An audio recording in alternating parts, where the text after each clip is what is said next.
Estamos á beira da autoestrada do Atlántico, entre Miño e Pontedeume, preto das mellores praias do litoral coruñés. Aquí estáse a construir unha macrourbanización nuns terreos que eran monte atai 2 anos. Van ser 1.220 vivendas que ocuparán unha superficie de 26 hectáreas. Contará cun campo de golf de 18 buratos e un hotel de 5 estrelas. É esta aldea do futuro. Realmente teñen algo que ver estas urbanizacións coas vellas aldeas que están sendo abandonadas? Na vindeira media hora imos facer unha viaxe ao longo de 2000 anos de historia para intentar entender como se foi habitando este país que se chama Galicia.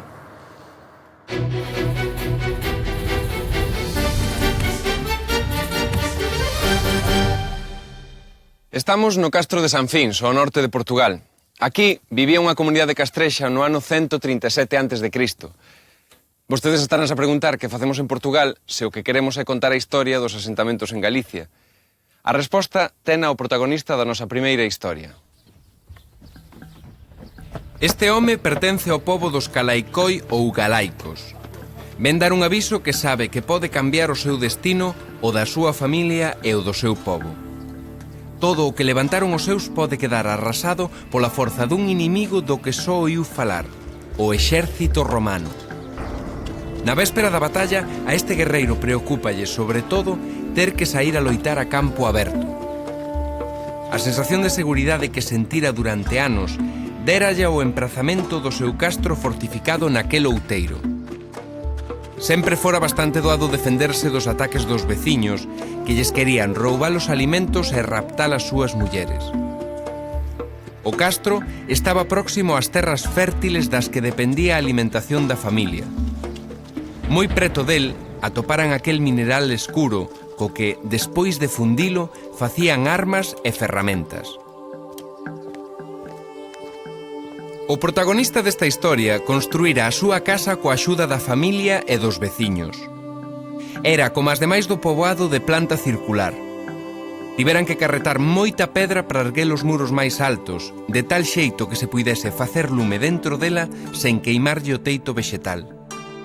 Así, podían quentarse e cociñar. O fume non era tan molesto e axudaba a conservar os alimentos que se penduraban do teito, fora do alcance dos animais. A casa castrexa tiña unha estructura moi semellante á que teñen as pallozas e que, coa evolución lóxica, perdurou durante máis de 2000 anos. Entón, se certos aspectos do xeito de vivir dos castrexos teñen chegado aos nosos días e non foron eliminados polos romanos, é lóxico pensar que os romanos tiñan outro obxectivo moito máis importante que a mera conquista e romanización dos galaicos. A pregunta, polo tanto, é: por que viñeron os romanos ata o que eles mesmos chamarían a fin do mundo? O control da riqueza mineira do ferro e do ouro converterase nun obxectivo político estratéxico para o poder de Roma. O valor destes minerais foi o que trouxo os romanos a Galicia. Para abrir novas rutas comerciais e acougar as tribos do noroeste peninsular, Roma enviou á fronte dun exército a 10º Xuño Bruto, no ano 137 a.C. Bruto dirixiu os seus soldados desde o Texo cara ao norte e foi sometendo sen demasiada resistencia as diferentes tribos e povos, ata que aquí, ao norte do Douro, os coñecidos como Calaicoi ou Galaicos xuntaron e organizaron unha multitude que se enfrontou ás lexións de Roma. Da dimensión e do resultado da batalla deu conta o historiador romano Paulo Orosio. Mentres tanto, Bruto, na Hispania ulterior, derrotou a 60.000 galegos que viñan para auxiliar aos lusitanos nunha batalla cruel e difícil, a pesar de que os rodearan por sorpresa. Nesta batalla morreron 50.000 galaicos, prenderon 6.000 e moi poucos puideron escapar. A bravura coa que loitaron os galaicos fixo que os romanos lle chamaran Galicia a todo o territorio que lles quedaba por conquistar ao norte do Douro. Ben, sabemos xa que para os romanos o territorio que denominarían Galicia ía desde o norte de Portugal, onde estamos nós agora, ata Fisterra e o Cantábrico, e que incluía parte do que hoxe é Castela e León e Asturias. Sabemos tamén que viñeron atraídos polo ouro e polo ferro. Pero Que foi do noso guerreiro naquela batalla que nos deu o nome aos galegos? O protagonista da nosa historia loitou con singular valor naquela batalla épica. El foi un dos que sobreviviu, pero fixérono prisioneiro e tivo que acompañar o exército romano no seu avance cara ao norte. Naquela penosa viaxe, viu como os soldados romanos se negaban a cruzar o río Limia por medo a perder a memoria. Tivo que ser o propio Xuño Bruto que no atravesase primeiro e para demostrar que non se esquecera, foi chamando polo seu nome a cada un dos seus lexionarios. O noso heroe tampouco perdeu a memoria ao cruzar o Limia, pero xa nunca volveu recuperar a liberdade. Tivo que traballar o resto dos seus días como a escravo nunha mina de ouro nun lugar a varios días de camiño, máis ao norte, onde a terra era de color vermella. Estamos no Bierzo, nas Médulas, declaradas pola UNESCO Patrimonio da Humanidade. Estas minas son o vestixio máis impresionante da enxeñería mineira que os romanos deixaron na Galaecia. Daqui, e da conca do Sil, partían para Roma, segundo Plinio, 20.000 libras de ouro ao ano.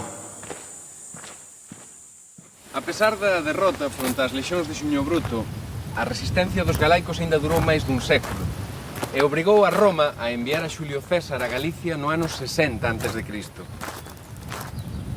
A derrota definitiva dos galaicos produciuse na batalla do Monte Medulio, 34 anos máis tarde, no ano 26 a.C. Os romanos, seguindo un plan de ataque deseñado polo emperador Augusto, rodearon cun foxo os galaicos e estes, ao verense abocados á derrota, optaron polo suicidio. Despois, xa coa Galaecia romanizada, os galaicos seguiron vivindo en castros outros 5 séculos máis.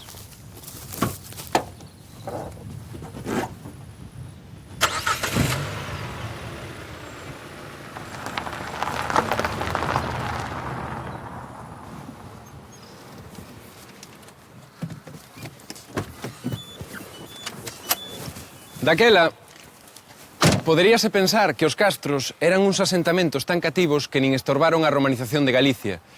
Pois ni moito menos. A dimensión dos castros era moi variable e ía dende os 400 metros cadrados do de Seixas, máis ou menos a 10ª parte deste terreo de xogo, ata os 200.000 do de Montemosiño, en Portugal, onde caberían uns 20 estadios como este.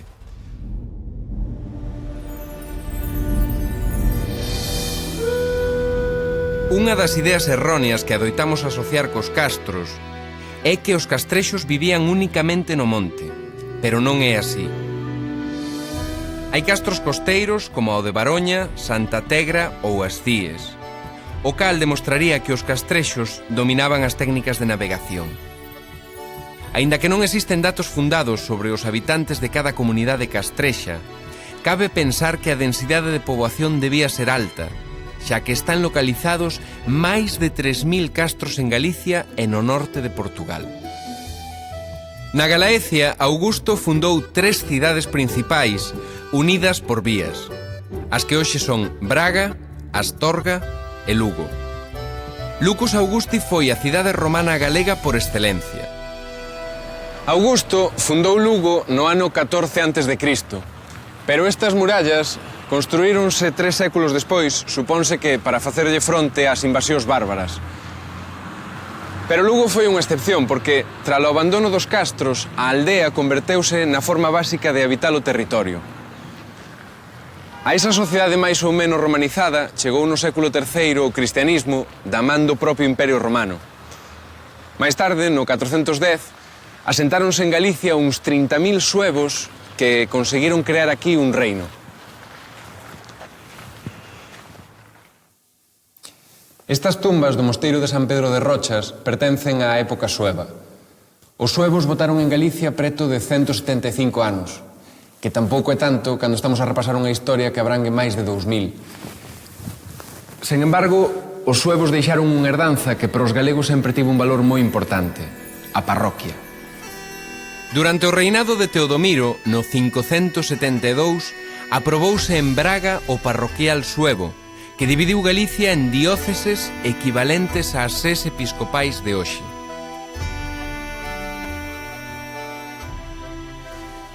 Estamos en Seceda do Caurel, unha aldea que pola súa estructura cabe pensar que xa existía na Idade Media. Durante séculos, a aldea constituíu o principal núcleo de poboación. Por que tivo tanto éxito este tipo de asentamento fronte ás supostas vantaxes da cidade?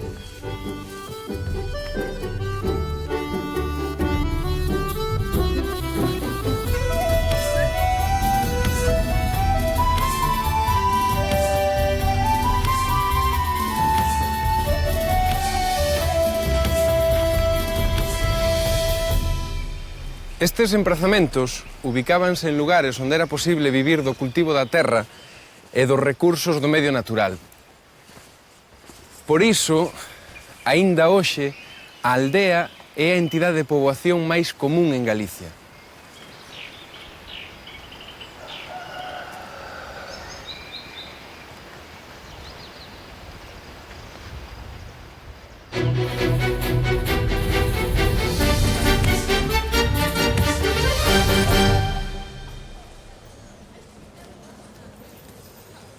Na nosa próxima historia imos dar un chimpo no tempo para situarnos no ano 1250.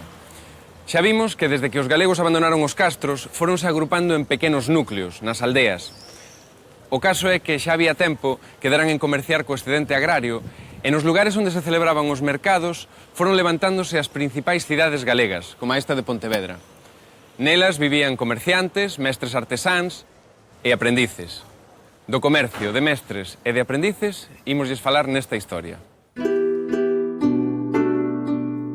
Este é Xan de Mosteiro, veciño dunha aldea do Val do Umia. Está acabando de cargar no seu carro un bocoi de viño para leválo a vender a Pontevedra. Tivo a fortuna de lograr unha boa colleita, pero hoxe non vai ir só á cidade. Vaino acompañar o seu fillo máis vello, Paio.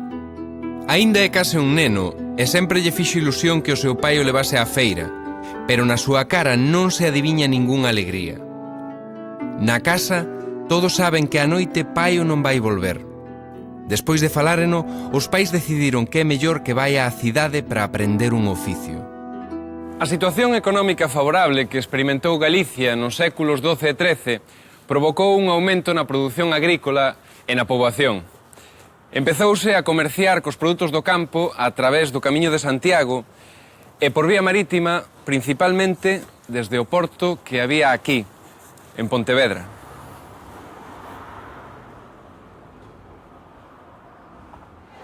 O centro histórico das principais cidades galegas actuais pouco mudou na súa configuración urbana desde aquela cidade medieval na que vivían comerciantes e artesáns. Pero volvamos ao século XIII para saber que foi de Xan de Mosteiro e do seu fillo. Atraídos uns polos outros, aquí véñense asentando desde hai anos artesáns, comerciantes e traballadores procedentes das aldeas da contorna. A maioría dos produtos está destinada ao mercado interno, pero tamén hai outros, como o viño que acaba de vender Xan de Mosteiro, que van ser embarcados cara a Europa Atlántica, no caso do viño para Inglaterra. Consciente da importancia do comercio do viño, o goberno municipal da cidade ditou diversas ordenanzas proteccionistas do cultivo da vide e do comercio do viño.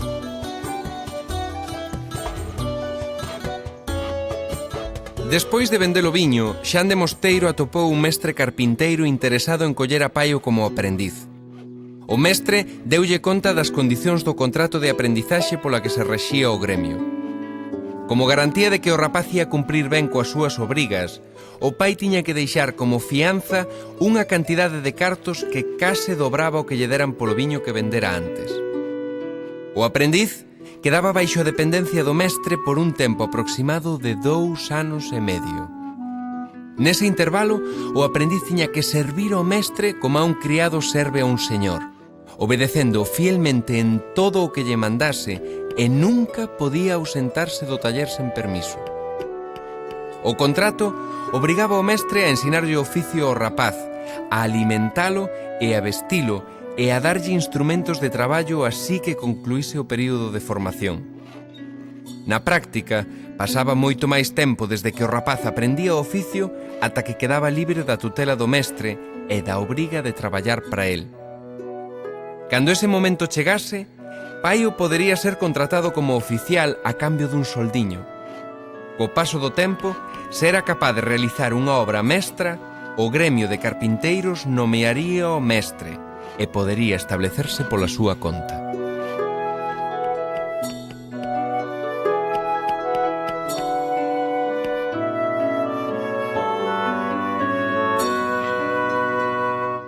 Non deixa de ser curiosa a semellanza que hai entre a dureza de aprender un oficio na Idade Media e certa forma de contratos en prácticas que hai hoxe en día. Do mesmo modo que certa forma de contratación perdurou ata hoxe, nomes como a caldeirería ou a ferrería aínda identifican rúas e prazas das cidades galegas que fan referencia a oficios e gremios agrupados nestes espazos. A silueta e a ordenación daquelas cidades énos moi familiar. Case todas estaban protexidas por unha muralla con varias portas e as torres das igrexas xa sobresaían por enriba dos tellados das casas. Ben, xa sabemos que os castros, ou a esencia deles, chegou ata os nosos días a través das pallozas, que temos parroquias polos suevos, e que as cidades naceron na Idade Media. Que nos queda da cidade medieval? Sei que aínda nos queda algo.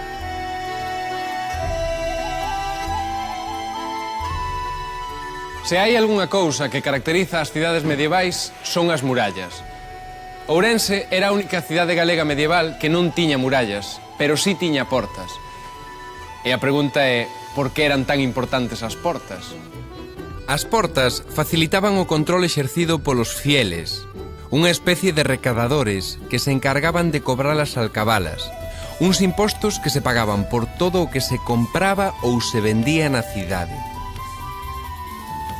Ademais de servir para defenderse dun eventual perigo, as portas e as murallas delimitaban un espazo xurisdiccional. É dicir, que cada cidade tiña unhas leis propias plasmadas nunhas cartas forais outorgadas polos reis, que regulamentaban aspectos da vida social e económica. Nelas, entre outras cousas, indicábase que se podía vender e cando. Ademais, estas cartas forais fixaban as normas de convivencia entre os veciños. Xa vimos que na cidade medieval as casas eran moi semellantes, de quitado as dos fidalgos, as dos membros destacados do clero e as dos comerciantes ricos. Pero os edificios máis sobresaíntes eran os pazos fortaleza dos bispos e dos condes, e sobre todo as catedrais, igualmente dotadas de torres defensivas. Nas prazas vendíanse a diario os produtos necesarios para o consumo dos cidadáns. As hortas chegaban ata as murallas das cidades e ás veces ata estaban dentro delas. Case como agora.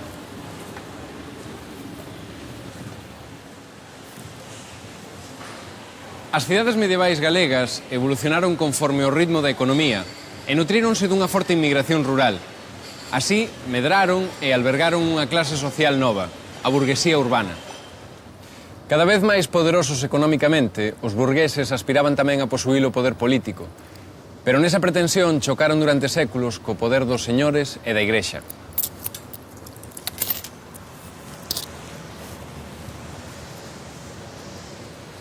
A vista está quen gañou a batalla, pero este é o final da nosa historia. Son as nosas cidades unha mera recreación da cidade medieval? Para termos unha resposta a esta pregunta, imos viaxar ata o século XVIII.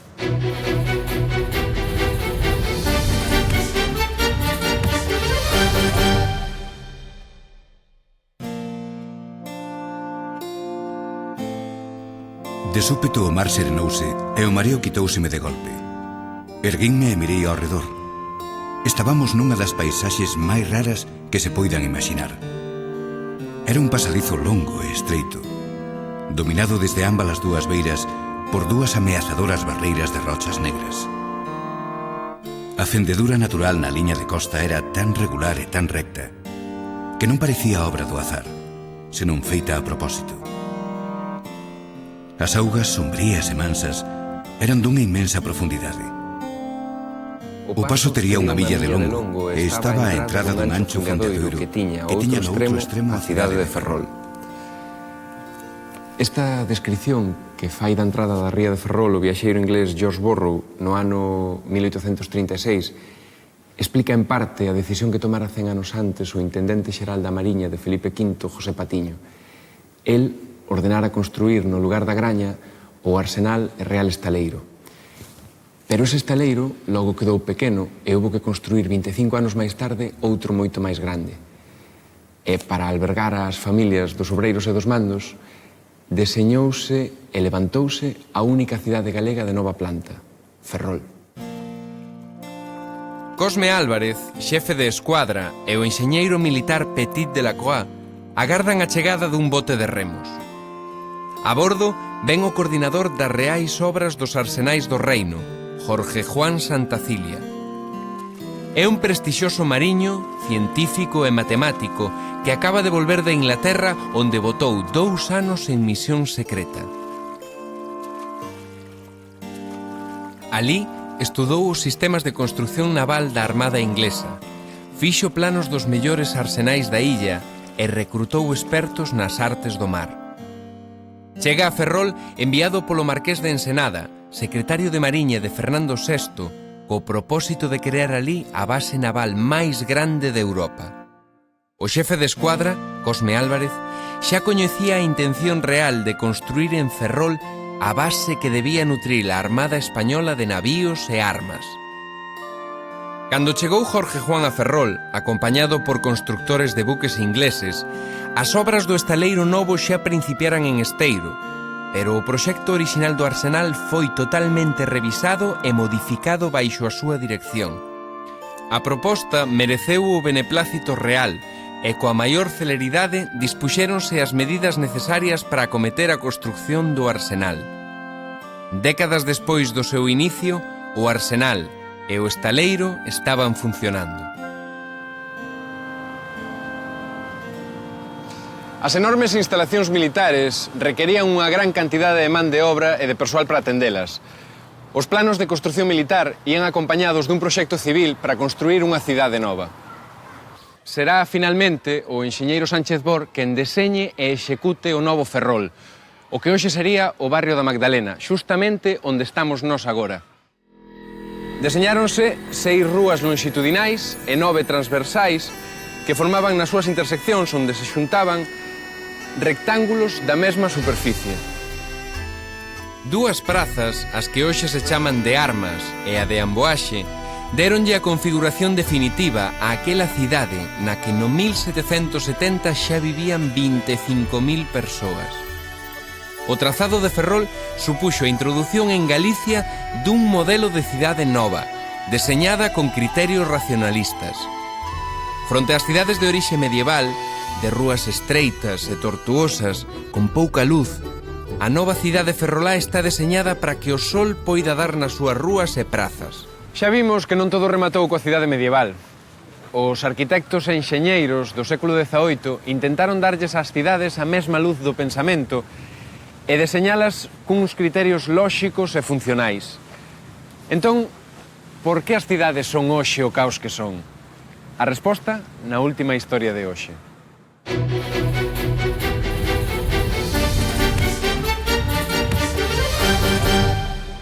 Vigo xa existía na Idade Media.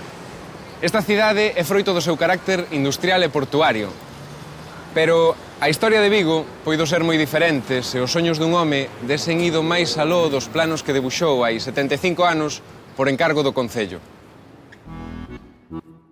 O 6 de decembro do 1932, o Concello de Vigo encargoulle o plano de ordenación da cidade ao arquitecto pontevedrés Antonio Palacios, que daquela era un dos máis recoñecidos de España. Deseñara o Palacio de Comunicacións e o Círculo de Belas Artes de Madrid, ademais do Teatro García Barbón de Vigo, entre outros edificios. Vigo era a principios do século XX unha urbe en plena expansión demográfica debido ao seu dinamismo económico, en gran parte movido pola actividade do seu gran porto. Os estaleiros, o tránsito marítimo, sobre todo o migratorio cara a América, e a industria conserveira, fixeron de Vigo o principal polo de atracción da poboación rural galega. Os campesiños que chegaban á cidade convertíanse en obreiros da industria viguesa e ían vivir aos barrios da periferia, as Travesas, Teis, o Calvario e Bouzas. Estes barrios estaban unidos por tranvía co centro urbano. Nese centro A burguesía emerxente, os comerciantes e os industriais construíran edificios ostentosos de estética modernista nas rúas do Príncipe e de Urzaiz para exhibir o seu poder social. Ese era o Vigo que quixo cambiar Antonio Palacios desde o seu universo racionalista. Concebiu un proxecto integral de cidade vanguardista e ambicioso que transformaría Vigo e a súa comarca. No proxecto que deseñou Palacios, a cidade quedaba dividida en zonas, cunha función diferente cada unha delas. O núcleo histórico estaría atravesado por unha vía principal que se chamaría Rúa de Galicia e que subiría desde a estación marítima ata o Monte do Castro, onde se situaría o Pazo Rexional. Nel estarían o Concello, os xulgados, a biblioteca e os consulados. Pero a idea de Antonio Palacios era radical demais. En contra dela levantáronse as principais forzas da cidade, a Cámara de Propiedade, o Colexio de Arquitectos e moitos empresarios. Finalmente, o proxecto quedou anulado no 1939. Para ben ou para mal, o plano de Palacios fracasou e Vigo medrou dun xeito menos planificado ata converterse na gran cidade que é hoxe. Iso sí, tamén cos problemas que teñen as grandes cidades. Tería Vigo menos problemas se o plano de Palacios se aplicase? Iso nunca o saberemos. Neste capítulo de Historias de Galicia, quixémoslles contar como os galegos foron habitando o territorio desde o castro ata a cidade moderna.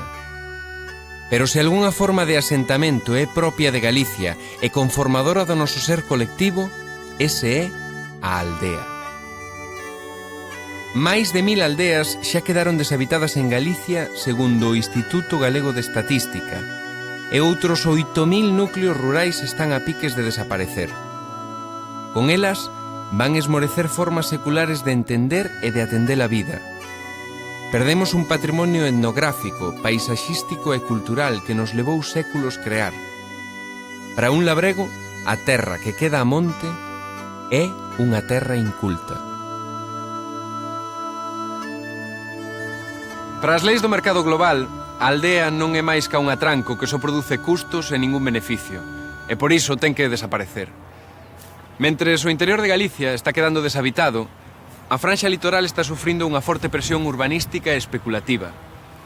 Ademais, cidades como a Vigo ou esta da Coruña encabezan xa grandes áreas metropolitanas nas que os núcleos de poboación e os concellos constitúen un continuum no que os límites administrativos perden o seu significado. As necesidades de servizos son comuns para os habitantes destas áreas metropolitanas e, polo tanto, é lóxico pensar que as respostas aos seus problemas tamén deben ser comuns. Pero esa historia aínda hai que ver como remata para poder contala.